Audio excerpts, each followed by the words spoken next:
What is up, everybody? It is JT Sports. I am back to you guys with another episode of the JT Sports Podcast. And I told you guys in the previous episode that we were blessed with a incredible slate of college football matchups this weekend. And there were just so many intriguing matchups that there were more football games that I wanted to talk about. So I'm back to you guys with some more college football week 5 preview and predictions. Going to be talking about Florida taking on Kentucky, Baylor taking on Oklahoma State. We have Auburn and LSU, and Michigan going on the road to face Wisconsin. Like, this is a very great time to be a college football fan because there's a lot of great matchups, so many good matchups, and there's even more great matchups that are going to be played next weekend. So I'm really excited to talk about these games, man. If this is your first time listening to the JT Sports Podcast, welcome. Thank you for tuning in. Make sure that you follow me on my social media platforms. You can follow me on Instagram and Twitter at JT Sports _. Once again, you can follow me on Instagram and Twitter at JT Sports _. And if you haven't already, make sure that you subscribe to my YouTube channel, which is JT Sports. Now, Florida is going to be taking on Kentucky. Florida enters this game as a 8.5 point favorite. They are currently ranked 10th in the nation, and Kentucky is 4-0. And there are a lot of Kentucky fans who feels like this team should be ranked. Now, when you look at Kentucky, they survived South Carolina last week 16-10. And that was a very scary game, man. Like, I really thought that South Carolina was going to be able to pull off the upset because there's been a lot of upsets happening so far during this year's college football season. When you look at Kentucky, I'm kind of disappointed in what I've seen out of their offense so far this year. Okay, week 1, they were running it up. It looks like this offense evolved. And this offense kind of still is the same. It's still the run the ball down your throat offense. They still struggle to have success in the passing game. And I really thought that this was going to be the year that Kentucky's offense would evolve to what the majority of college football is doing. I know a lot of Kentucky fans are going to say, well, JT, if it ain't broke, don't fix it. I understand that. And yes, Kentucky is 4-0. But if Kentucky is ever going to make that next jump into becoming a legitimate national championship contender, you're going to have to evolutionize your offense. We've seen Georgia have to do it. Georgia has had this smash mouth mentality for a very long time, and eventually Kirby Smart realized that, hey, if we're going to be able to win in this day and age of college football, we're going to have to evolutionize on offense. And when you look at Will Levis, his first game, he lit the world on fire. Everybody was talking about how great he was. And then after that, he kind of has cooled down a little bit. He's thrown for 902 passing yards, 7 touchdowns, 5 interceptions. Now, running back Chris Rodriguez may be the best running back in the SEC so far this season. He's had 85 carries, 513 rushing yards, 3 touchdowns, and he's averaging 6 yards per attempt. And Kentucky's defense is really good. This is one of the best defenses, not only in the SEC, but in the nation. And you're playing a Florida team that is a lot better than what a lot of people were expecting heading into this year. Because before the season began, there were a lot of people saying that we know Georgia's going to win the SEC East this year, but who's going to end up finishing up runner-up behind Georgia? A lot of people really felt like Florida was going to get challenged for that crown by Kentucky, by Missouri. And so far, Florida has looked really good. Now, their offense isn't what it was last year. We know what that Florida offense was with Kyle Trask at the helm. You had Kadarius Toney. You had Kyle Pitts. This was pretty much a very beautiful passing attack that Florida orchestrated last year. And this year, complete different. The passing game isn't all that pretty, but this is one of the best rushing attacks in all of college football. And we saw what this rushing attack did to Alabama not too long ago. Alabama didn't have an answer for it. Now, when you look at Kentucky is one of the best teams in the nation when it comes to stopping the run. They are 5th in college football in rushing yards per game allowed. And you can say that Kentucky hasn't really been tested against a team with a legitimate running game up to this point. And Florida, this also is the best team that Kentucky has played up to this point of the season. So I want to see how this Kentucky defense is going to handle this rushing attack of Florida, because it's not just about, the talented running back room that Florida has. They have a lot of talented halfbacks, but you also have to account for Emory Jones' ability to scramble. You also got to account for his ability to run with the football and read options or design quarterback runs. And Emory Jones has played very well, in my opinion, over the last 2 weeks. You look at the Alabama game, he played pretty good. I think he had his best game of his career last week against Tennessee when he finished 21 of 27 for 209 passing yards, 2 touchdowns, no interceptions, and he also ran for 144 rushing yards. And there was a time, before the Alabama game came up, that I made a video and said, should Florida end up starting Anthony Richardson? Who should start, Emory Jones or Anthony Richardson? And remind you that I love Emory Jones. I want Emory Jones to succeed. And so far, Emory Jones has kind of, right the ship per se, because when they played against FAU and USF at the start of the year, he kind of struggled. He kind of got outplayed by AR-15. But so far, over the last couple of weeks, when we're in the midst of the college football season, we're entering that conference slate, Emory Jones has picked up his performance. Now I know he's still not as great as a passer as Florida fans will like him to be, but he definitely is improving, and he's kind of on a hot streak right now. So this is pretty much the battle of who potentially could finish in second place in the SEC East, by a lot of people. But me personally, looking at this Florida team, I think that Florida is more than capable of being able to compete with Georgia and being able to win against Georgia. But also, don't sleep on Kentucky, because although Kentucky's offense, still hasn't evolved the way I hope that it would, this is still a really good offense. You also got Wan'Dale Robinson at wide receiver. You have a really good offensive line, and you have a pretty good defense. So for Florida, I think that this is going to be a dogfight. When you think about the majority of the couple of meetings that these two teams have had, they have came down to the wire. Outside of 2020, when it was a shellacking, the majority of the times when Kentucky and Florida plays, these are games that normally are decided by the last couple of minutes in the fourth quarter. Now for Kentucky, I'm really concerned about this offense. And this is why I'm concerned. When you have an offense that's predicated on ball control and running the football, you can't have 3 turnovers. They had 3 turnovers last week against South Carolina, and they narrowly escaped. If they played a better team that's slightly better than South Carolina, they probably would have lost. They also have one of the worst turnover margins in America, so they don't take care of the football. And the problem with that is, okay, I know you're going to have some miscues, you're going to have some turnovers every once in a while, but if you're going to have a run-heavy offense and you're going to be chewing up a lot of time off the clock, you can't afford to cough up possessions, because if you get the ball with 15 minutes in the second quarter and you have an 8-minute drive and you cough up the football, you basically just wasted the majority of that quarter and came away with nothing. So it's really important that Kentucky holds on to the football in this game, because you don't want to give Florida any extra possessions. Their defense is good enough that they can bail them out if Kentucky does have at least 2 turnovers. But if Kentucky ends up having another sloppy performance like they did last week, they're not only going to lose this game, but they're going to get embarrassed as well, because this is definitely a Florida team that if you give them good field position, they're going to capitalize on it.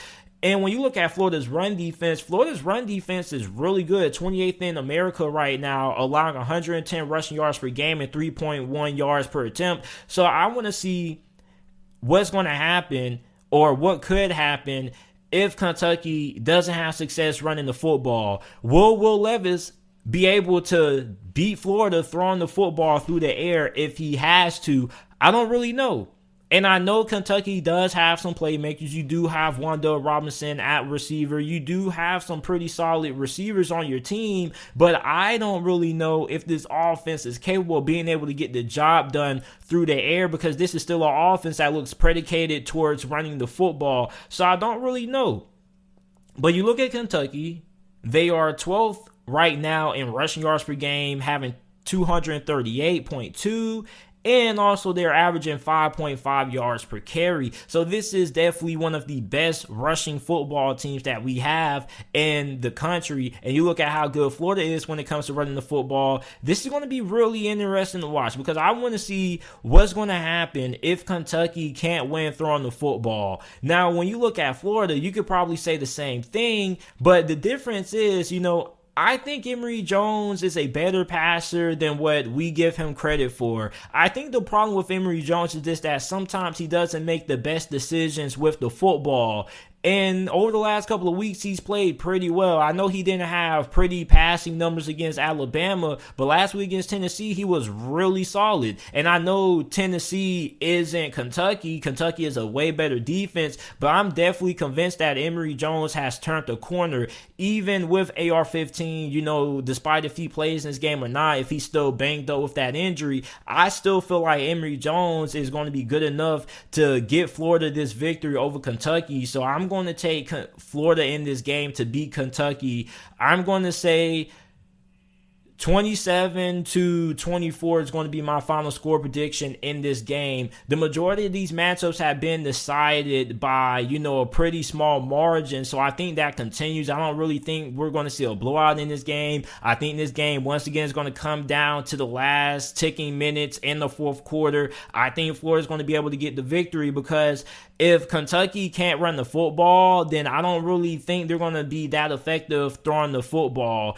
And I'm not saying that, Florida has a lights out secondary or anything like that. I'm not saying that Kentucky is not capable of being able to win this game if they have to throw the football. I'm just saying that if one of these teams were to have the worst go wrong, and that's Florida not being able to run the football effectively, I still think that Florida could still win if they have to get into a matchup where they are forced to throw the football. And I know that may rub some Kentucky fans the wrong way and things like that, but that's how I believe. That's how I kind of see this team. And Florida is a really good football team, man. Like, I think a lot of people right now are sleeping on Florida because this team is a lot better. You go back, you look at that Alabama game, a lot of people were shocked. Right now, this Florida team is playing some really good football. And when you look at Kentucky, it looks like they're just scraping by. And there's nothing wrong with, winning. A win is a win. But also at the same time, you look at how Kentucky is winning. I don't think Kentucky's going to be able to win the ways they've been winning the last couple of games against Florida. I'm going to take Florida with the victory. Next up, we have one of the most underrated games in America being played. We have number 21 ranked Baylor, who currently is 4-0, taking on Oklahoma State, who's ranked 19th and also is 4-0. Oklahoma State enters this game as a 3.5-point underdog. This game is going to be played 7 p.m. Eastern Time on ESPN2. And I have a little bit of a problem with this game because I don't understand why this game isn't played in a primetime slot on ABC at 7:30. Like, I don't really understand why Indiana and Penn State is being broadcasted to, American-wide audience when Indiana hasn't really been all that good. And it's nothing wrong with Penn State, but I just feel like this is a better matchup if you're going to put it on ABC. I kind of feel like this game deserves the primetime slot, or even Georgia or Arkansas deserves the primetime slot. I don't really understand why this game is being played on ESPN2 when this game really should be played on ABC. But, I'm not the dude who does the scheduling. But if I was, making the scheduling for what time these teams should play and what channel they should play on, I probably would have these two teams playing on ABC. And I think the reason for that is because I don't really think a lot of people have been paying attention to these two teams. Baylor has surprised a lot of people this year. Baylor head coach Dave Aranda has led a quick turnaround. Remember, Baylor was 2-7 last year in 2020 when he was taking over for Matt Rule, who currently is the head coach of the Carolina Panthers. And I didn't expect Baylor to be that good this year. So you look at Baylor, the fact that they're 4-0 is really impressive. And you can't say Baylor hasn't been tested. They haven't played anybody because they beat Iowa State last week. Now, I still don't really know how good of a team Iowa State is, but that's still a very big victory for this Baylor program. Now, it wasn't really a pretty win. They got the win. Despite being outgained 479 yards to 282 yards. You also had Iowa State, who had more first downs than Baylor, 27 first down to Baylor's 15 first downs. They also lost in the time possession battle. Iowa State held the ball for 35 minutes.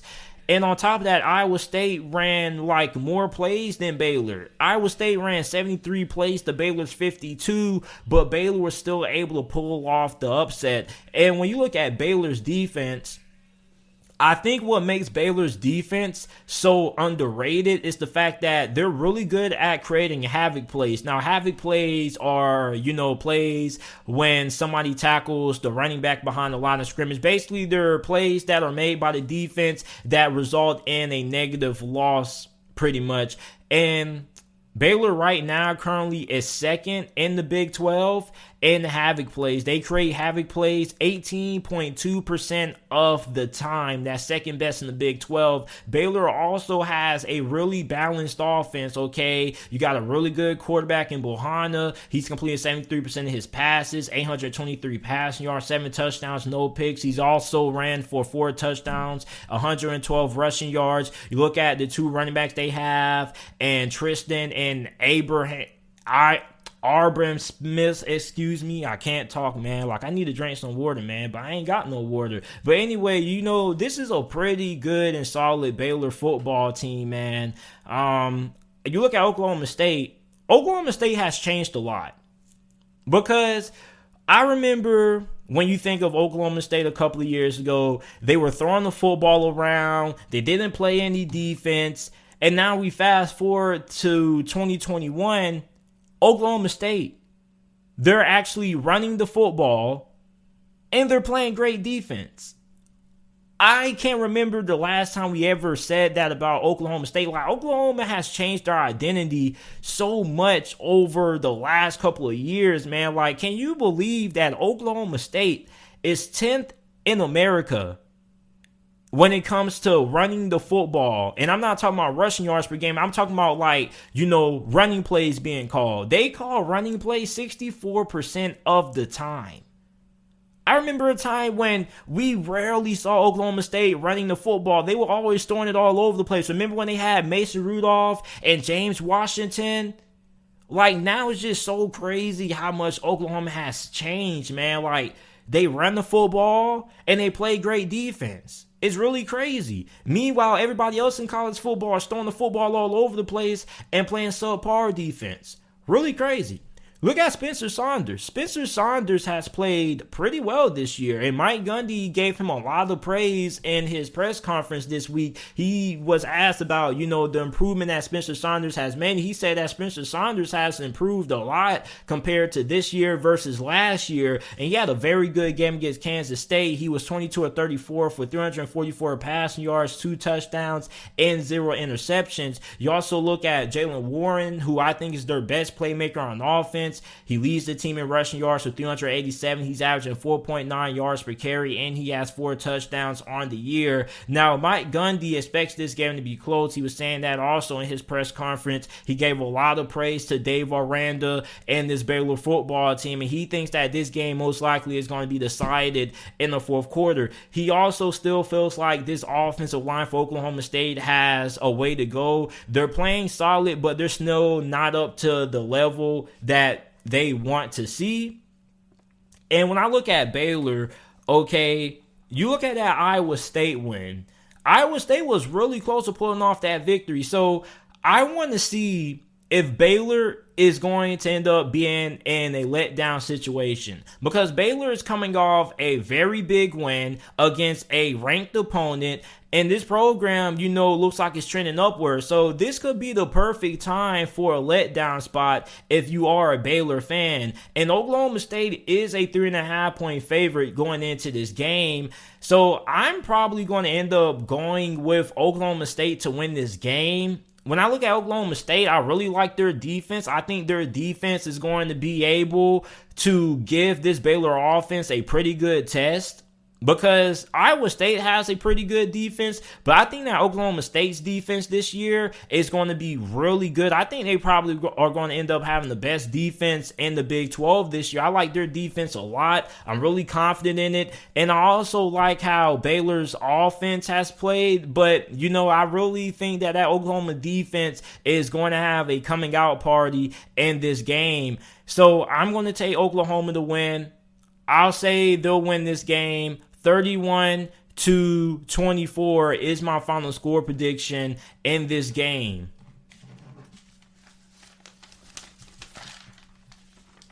Okay, so we have 4-0 Michigan, currently ranked 14th.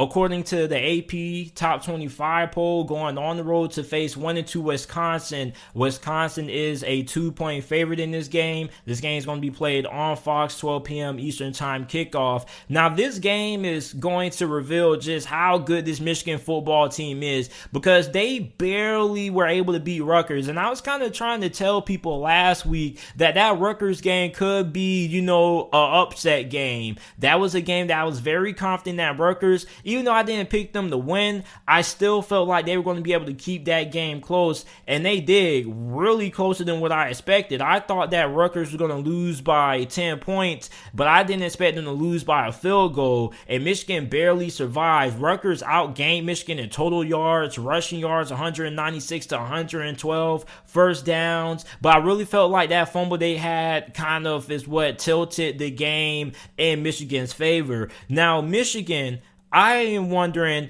are they going to be able to throw the football against Wisconsin's defense? And the reason why I asked that question is because I know Wolverine fans right now are going to say, JT, right now we currently have the best rushing attack in America, which is true. But you're looking at a red-hot Wisconsin defense that had allowed only 3 rushing yards to Notre Dame last week. Let me repeat that. Wisconsin only gave up 3 rushing yards against Notre Dame last week. Now, I understand that Michigan probably has a better offensive line than Notre Dame, because Notre Dame lost a lot of guys to the NFL last year during the draft, and they're still trying to, figure out how to best maximize what they have on the offensive line, and Notre Dame's offensive line has struggled pretty much for the whole entire season. But to allow only 3 rushing yards, that's something that has to definitely have Michigan fans kind of, a little bit worried, because we haven't really seen McNamara have to do a lot. All he really has to do is manage the game. He hasn't really been put in a spot where he has to really carry the load offensively for Michigan. So I always want to know, what will a team do when their strength is taken away? Because you're only good as your weakest link. That's what they say. So for Michigan, how good is this passing game? Because you always have to prepare for the worst. And if the worst happens for Michigan and you have to beat Wisconsin throwing the football, can you do it? Like I said, McNamara hasn't really been asked to do that much. He hasn't really been put in a situation where he's been forced to have to win the game. So if Wisconsin's defense ends up being really good this week against the Michigan run game, then I want to see how effective this passing attack for Michigan is going to be. Because you look at that Wisconsin front seven, there are a lot of talented guys. They have a really good defensive line. They have really good linebackers, and they're really good at creating pressure on the quarterback. I believe they had 6 sacks last week against Notre Dame. Now, you are facing a better offensive line, but at the same time, that's still a really good defense. And Wisconsin has been really good when it comes to stopping the run this year. Now, Wisconsin's offense has looked terrible. And I don't really like to single out players, because that's not really how I like to build this channel on. But, Graham Mertz, man, he has to play better.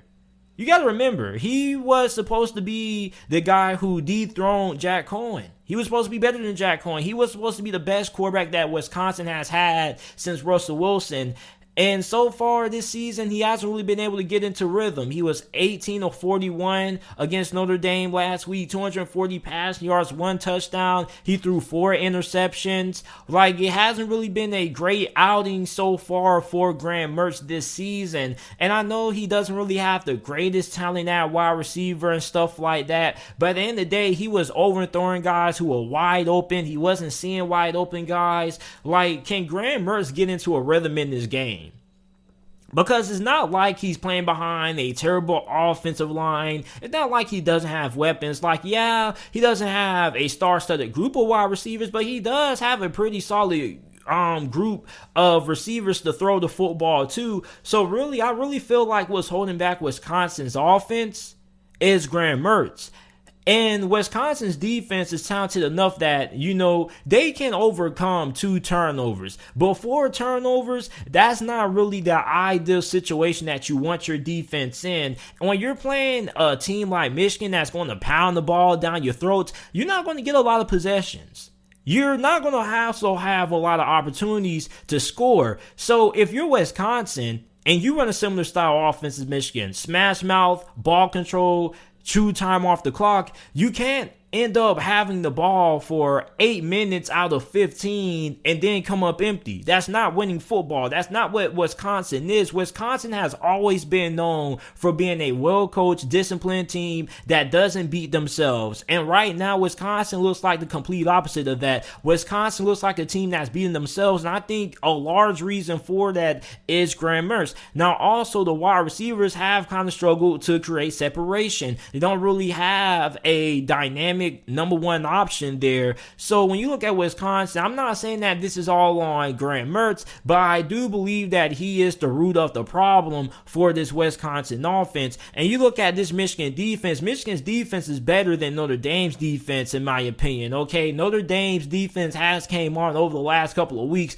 but this Michigan defense has been playing some really outstanding football ever since week 1. So when I look at the Michigan defense, they have a really good defensive line that's really good at creating pressure, getting pressure on the quarterback. So I'm looking at this offensive line for Wisconsin. How are they going to be able to hold up? Because Wisconsin's offense does have some experience. There's a lot of talent here, but these are 2 physical games. These are 2 physical teams that play physical styles of football. They want to run the football until you prove you can stop it. So what's going to be really important is, what are Michigan and Wisconsin going to do if they get put into 3rd and long situations and they have to throw the football? Are they going to be able to have success, or are they going to come up short? I want to see just how effective of the passing game is for Wisconsin and Michigan. And if you're Wisconsin, if Graham Mertz continues to struggle, if you're the head coach of Wisconsin, you have to wonder, at some point, if Graham Mertz doesn't improve, do you take him out? That's also a very interesting element that you have to take into account. And when you look at Michigan, if the run game can't get going and they have to lean on the passing game, how reliable is he going to be against a really snobby and snaggy Wisconsin defense? I'm creating words, but this is a really good defense. These are 2 physical football teams. We're going to see a pretty low-scoring affair. We're probably not going to see a lot of offense. Both of these 2 teams are going to try to get the run game going. Don't be surprised if you end up seeing this game going into halftime with a score of, 3-7 or 10-7. There's not going to be a lot of points played and being put up in this game, and this game probably is going to be all that pretty. But the team that wins this game is most likely going to end up finishing on the winning side of the turnover margin. I also think the team that's able to have the more successful day through the air is going to win, whichever quarterback plays better. And on top of that, whichever team is able to have the most success on 3rd down is going to be who I think will end up winning this game. I'm going to take Michigan, and the reason why I'm going to take Michigan to win this game is simply for the fact that, Graham Mertz hasn't played well. He's been turning the football over. The wide receivers haven't really been all that great at creating separation, and I don't really think this Michigan defense is going to allow Wisconsin to dictate this game running the football. If you're the defensive coordinator for the Wolverines, what I would do is I pretty much would stack the box and force Wisconsin to have to beat me throwing the football with Graham Mertz. Make Graham Mertz show me that he has what it takes to be the starting QB for Wisconsin. And if you're a Michigan fan and Wisconsin doesn't have success running the football, you feel pretty doggone good about your chances. Now, one thing about Wisconsin is that their defense is going to keep them in this game until they get to a point where they're just gassed and Wisconsin just keeps going 3-and-out. They can't get anything going on offense, because that's what we saw happen last week when Wisconsin played Notre Dame. Wisconsin had the game going in to the fourth quarter very close, and then Notre Dame ended up breaking away, and this was without Jack Coyne. The defense just got tired. The offense wasn't doing anything, and they had too many turnovers. So I'm going to take Michigan to win this game. I think Michigan wins 20-10 is my final score prediction in this game. The last game that we have to talk about, we have Auburn, who is 3-1, currently ranked 22nd in the nation, going on the road to take on LSU. LSU is a 3.5-point favorite. This game is going to be played on ESPN. Now, there are a lot of LSU fans who feels like this team should be ranked. This is the game to prove it, because ever since LSU lost to UCLA, haven't really heard that much about it. But they did have a pretty solid win against Mississippi State. Now you face Auburn. Now, when you look at Auburn kind of has a little bit of controversy going on, because we don't know who's going to be the starting quarterback for the Tigers in this game. We don't know if it's going to be Bo Nix or if it's going to be TJ Finley. Now, Bo Nix, I thought that Bo Nix would improve under Brian Harsin, but, he still hasn't really been all that great. And eventually against Georgia State, Brian Harsin's got tired of him. He put in TJ Finley late in the third quarter and their win against Georgia State. So we don't really know which quarterback is going to end up trotting out here. Now, obviously, LSU knows a good amount about TJ Finley, because TJ Finley used to play for LSU. He started a couple of games for them last year, and then he ended up transferring out during this past year's offseason. So LSU knows a pretty good amount about TJ Finley and Bo Nix also. So really, I don't really think that, the advantage is going to be tilted in Auburn's favor when it comes to not knowing who the quarterback is, because I know there's going to be some Auburn fans who want to say, well, JT, LSU has to prepare for two different quarterbacks. I don't really think that's going to be that big of a factor, because being honest, you look at the wide receivers for Auburn, they haven't really been great. And the wide receivers for Auburn have not played well, to the point that Auburn fired their wide receiver coach. So they got rid of their wide receiver coach. Their wide receivers haven't really been that great at creating separation. So pretty much Tank Bigsby is the majority of the offense for Auburn and the running backs that Auburn has. Now, the run game has been Auburn's strong suit. And you got to ask yourself, how does LSU game plan to stop Tank Bigsby and the talented running backs that Auburn currently has on their roster? And head coach Ed Orgeron was asked about this in his press conference. And the question that he was asked, he was like, okay, Coach Orgeron, we know how great Tank Bigsby is. How do you plan to slow him down? And then Orgeron basically said this, and I quote, he said that he runs with low pad level. He runs north-south. We're going to have to tackle him. We're going to have to get lower than him. We're going to have to gain tackle him. He possesses a problem. He possesses a innate ability to break through gain tackles and break through, arm tacklers per se. So we're going to have to be able to make sure that we can do everything to stop him, is pretty much what Ed Orgeron said. So pretty much what Ed Orgeron said in his press conference was, if we're going to stop Tank Bigsby, we're going to need an army, pretty much.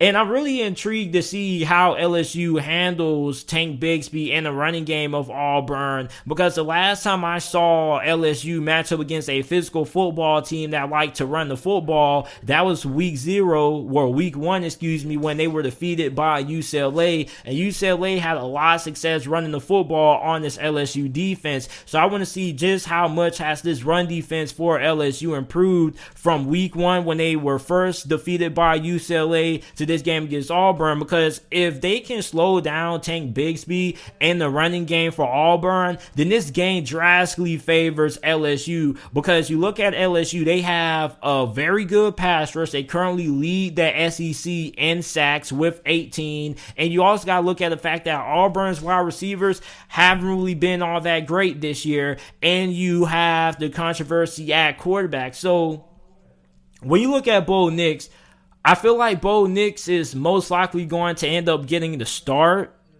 I don't really know if Brian Harsons would start TJ Finley when this game is going to be a road game. It's going to be on the road. And you look at Bo Nix, he kind of has more experience than TJ Finley in these situations. So I expect him to roll with Bo Nix. But I wouldn't be surprised if he starts TJ Finley. I don't know that he's going to start Bo Nix. I'm just saying that if I had to predict who would be the starter going into this game, it most likely would be Bo Nix. But quarterback isn't the whole entire issue. You also need some better play out of your wide receivers. Now, for LSU, their offensive line hasn't really been all that great this year, especially when it comes to run blocking. They're averaging a measly 2.9 yards per carry, and their Orgeron also addressed the run game. He said that if we're going to win this game, we're going to have to get more out of our run game, because we can't rely on the passing game to do everything for us. Now, I definitely feel like if LSU can't get the run game going in this game, I still feel like they could beat Auburn throwing the football, because I think that a lot of people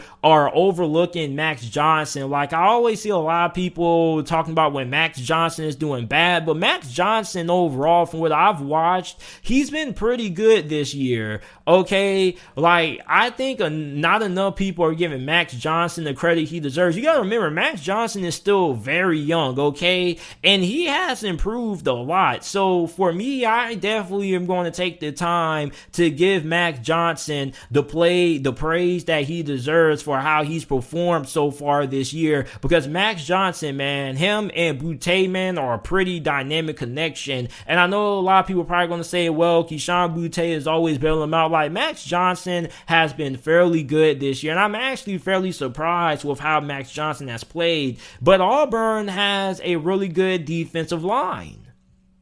So for LSU fans, I've been seeing a lot of you guys talk about how concerned you are about the offensive line going into this game. That definitely could be really big, which probably is why Ed Orgeron definitely made it to be known that, LSU needs to improve in the run game department. And I definitely feel like the run game is going to be big, but I feel like if Max Johnson can get some time to throw the football and he's not running for his life and he actually has a clean pocket to throw out of, he's going to do a lot of damage to Auburn's defense. Now, if LSU can get Auburn into obvious passing situations, I feel like Auburn could get into a lot of trouble. And if Auburn gets down in this game early, that's also going to cause them to be in trouble. Because, listen, there are two ways to stop the run. You either shut it down, or if you can't stop the run, get up to a big lead early and force that team to have to throw the football to get back into the game. And that's going to be a really difficult task for Auburn, when you also got to take into the fact that not only are their wide receivers not playing well, but they're also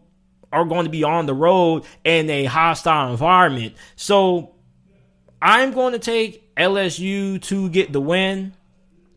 I was really close to picking Auburn, but with how lackluster the wide receiver play has been, not really knowing what we're going to get when it comes to quarterback play, I don't really know the state of the Auburn offense. All I really know is that they have Tank Bigsby, they have a really good rushing attack, but I really feel like Ed Orgeron and this LSU defense, they're going to force Auburn to beat them throwing the football. At least that's what I would do. I would stack the box and I would dare them, and I would dare those wide receivers to make plays. So when I look at LSU, man, I'm going to take them to win. They're a 3.5 point favorite. I think they cover. Give me LSU 27-17 is my final score prediction in this game. Go Tigers.